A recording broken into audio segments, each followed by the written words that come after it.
नमस्कार दोस्तों, मैं दिलीप कुमार। दोस्तों, बीएसएससी सीजीएल 3 का जो एडमिट कार्ड जारी किया गया उसमें क्यूआर कोड में नाम, एड्रेस, सेंटर का नाम कुछ और बताया जा रहा है और जबकि एडमिट कार्ड पे प्रिंटेड कुछ और है। यानी कि एडमिट कार्ड पे जो प्रिंटेड है नाम, एड्रेस, सेंटर का नाम वो अलग है और क्यूआर कोड में किसी और का दिखाया जा रहा है। इस मुद्दे पे हमने बीएसएससी के प्रभारी सचिव सह ओएसडी मनोज कुमार जी से बात किया है और उन्होंने हमसे कुछ एडमिट कार्ड मांगा था। हमने उनको एडमिट कार्ड भेज दिया। उसके बाद उन्होंने कहा है कि जो एडमिट कार्ड पे प्रिंटेड है, एडमिट कार्ड पे जो प्रिंटेड है नाम, एड्रेस, सेंटर का नाम, उसी को सही माना जाएगा।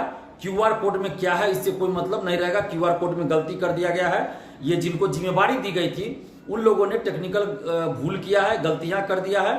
तो इसलिए जो प्रिंटेड है एडमिट कार्ड पे, प्रिंटेड जो आपको नाम, एड्रेस या सेंटर का जो नाम दिखाया जा रहा है उसका एड्रेस, उसी को आप सही मानिए। ऐसा मनोज कुमार जी जो ओएसडी हैं बीएसएससी के और प्रभारी सचिव भी है, उन्होंने ऐसा कहा है कि इससे परीक्षार्थियों को कोई दिक्कत नहीं होगी। उनका प्रिंटेड जो है उसी को माना जाएगा। एडमिट कार्ड पे जो प्रिंटेड दिया गया, प्रिंटेड जो है नाम, एड्रेस या सेंटर का नाम, एड्रेस, उसी को सही माना जाएगा। क्यूआर कोड में गलती हुई है तो इससे परेशान नहीं होना है स्टूडेंट्स को। और ये एक दो स्टूडेंट्स की बात नहीं है, हजारों ऐसे अभ्यर्थी, मैंने उनको बताया कि लगभग 70 से 80% स्टूडेंट के साथ इस तरह की समस्या है कि उनका प्रिंटेड नाम, एड्रेस, सेंटर का नाम कुछ और है और क्यूआर कोड को स्कैन करने पे कुछ और आता है। तो उन्होंने कहा है कि क्यूआर कोड में क्या है इससे कोई मतलब नहीं रहेगा, जो प्रिंटेड है एडमिट कार्ड पे उसी को सही माना जाएगा। तो आप जितने भी बीएसएससी अभ्यर्थी है आप लोग परेशान ना हो, क्योंकि जब बीएसएससी के प्रभारी सचिव और ओएसडी ने साहब ने कह दिया है तो फिर आप लोग को परेशान होने की जरूरत नहीं है, कोई दिक्कत नहीं होना चाहिए। बाकी हमने उनसे, मनोज कुमार जी से क्वेश्चन बुकलेट देने, ओएमआर शीट का कार्बन कॉपी देने, पूरी पारदर्शिता लाने के मुद्दे पे बात किया तो वो फिर पल्ला झाड़ने लगे। उनका कहना है कि हम इसमें कुछ नहीं कर सकते, जो करेंगे अध्यक्ष महोदय करेंगे। तो हम भी ये जानते हैं कि बीएसएससी हो या बीपीएससी हो या जो भी हो, अध्यक्ष सर्वे सर्वा होता है। बीपीएससी का सिर्फ है कि अमरिंदर कुमार परीक्षा नियंत्रक है, वो सर्वे सर्वा है। बाकी जो भी भर्ती आयोग है सबके चेयरमैन ही सर्वे सर्वा है। तो बीएसएससी के जो चेयरमैन साहब है रविंदर कुमार जी, उनसे हम ये कह रहे हैं कि आप कैसी परीक्षा ले रहे हैं रविंदर कुमार जी, जिसमें ना आप ओएमआर शीट का कार्बन कॉपी दे रहे हैं, ना आप क्वेश्चन दे रहे हैं, ना आप आंसर बता रहे हैं, ना आप कट ऑफ बता रहे हैं, ना आप मार्क्स बता रहे हैं। तो आप कैसी परीक्षा ले रहे हैं? कैसी प्रतियोगी परीक्षा है? कैसा सिलेक्शन आप कर रहे हैं? तो इस तरह से प्रतियोगी परीक्षा नहीं आयोजित होती है रविंदर कुमार जी। जो बीएसएससी के चेयरमैन आप हैं तो आप सुन लीजिए कि ये 9 लाख स्टूडेंट्स ही नहीं बल्कि 9 लाख के साथ साथ उनके अभिभावक, उनके सगे संबंधी भी ये मांग कर रहे हैं कि सचिवालय सहायक बीएसएससी सीजीएल 2 की परीक्षा पारदर्शिता के साथ पूरी हो। सीजीएल 1 और सीजीएल 2 में जिस तरह से धांधली सेटिंग हुई, क्या वो आप उसकी पुनरावृत्ति सीजीएल 3 में करना चाहते हैं? बीएसएससी सीजीएल 2 में क्या हुआ? 138 कट ऑफ गया था फाइनल का 150 में निगेटिव मार्किंग रहते हुए। तो क्या आप उसकी पुनरावृत्ति करवाना चाहते हैं? अगर आप ईमानदार है रविंदर कुमार जी तो आप पारदर्शिता लाइए। सचिवालय सहायक बीएसएससी सीजीएल 3 की बहाली में पारदर्शिता लाइए। आखिर आपको आंसर की जारी करने में क्या दिक्कत होगा?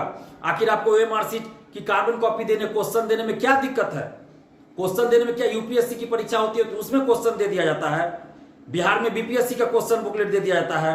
बिहार में ही बीएड की परीक्षा होती है, बीएड इंट्रेंस की परीक्षा, उसमें आपको ओएमआर शीट का कार्बन कॉपी तक दे दिया जाता है। अभी हाल ही में बीपीएससी ने ओएमआर शीट अपलोड कर दिया ऑनलाइन। तो आखिर बीएसएससी को क्या दिक्कत है रविंदर कुमार जी? आपको क्या दिक्कत है पारदर्शिता लाने में? अगर आप ईमानदार हैं तो पारदर्शिता लाइए। अगर आप पारदर्शिता नहीं ला रहे हैं तो इसका मतलब है कि सचिवालय सहायक बीएसएससी सीजीएल 3 की बहाली में धांधली सेटिंग हो रही है और जम के धांधली सेटिंग हो रही है। तो इस चीज को आप बर्दाश्त नहीं किया जाएगा।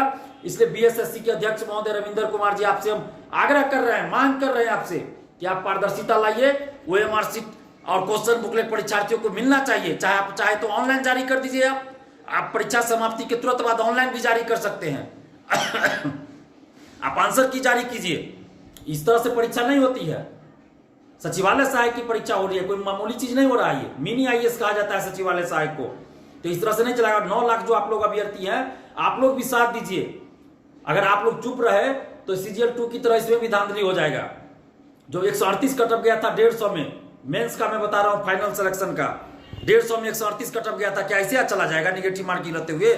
ओएमआर शीट बाहर ले जाकर रंगा गया, क्वेश्चन पहले मिल गया, आंसर पहले मिल गया। तो क्या आप चाहते हैं कि सीजीएल 3 में ऐसा ही हो? आप सिर्फ एग्जाम देंगे?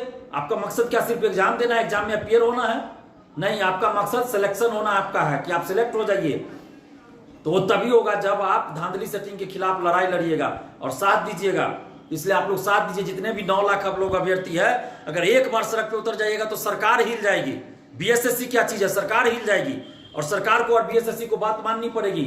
लेकिन आप लोग घर से नहीं निकलते, इसी का नाजायज फायदा कोई भी भर्ती आयोग और सरकार उठा रही है।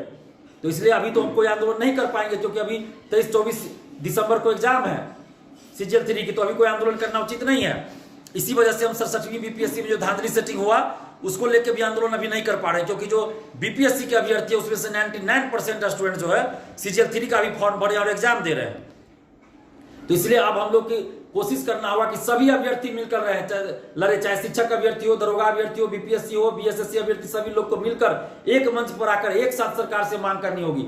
और आप लोग जो बीएसएससी सीजीएल 3 के अभ्यर्थी है, 9 लाख अभ्यर्थी है, 9 लाख कम नहीं होता है। अगर 20,000 सड़क पे उतर जाए तो सरकार की हालत खराब हो जाती है। यही तो 9 लाख अभ्यर्थी है। तो आप लोग एकजुट होइए और अभी अच्छे से एग्जाम दीजिए। जहां भी आपको गड़बड़ी की कोई जानकारी मिले तो हमें फोन करके बताइए, या आप पुलिस को बताइए, या फिर हमें भी बता सकते हैं।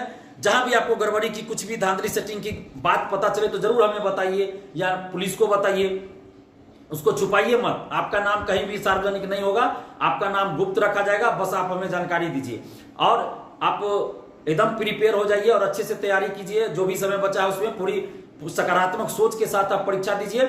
लेकिन जहां भी कुछ गड़बड़ी होता है तो उसको हमें बताइए भी, पुलिस को भी बताइए।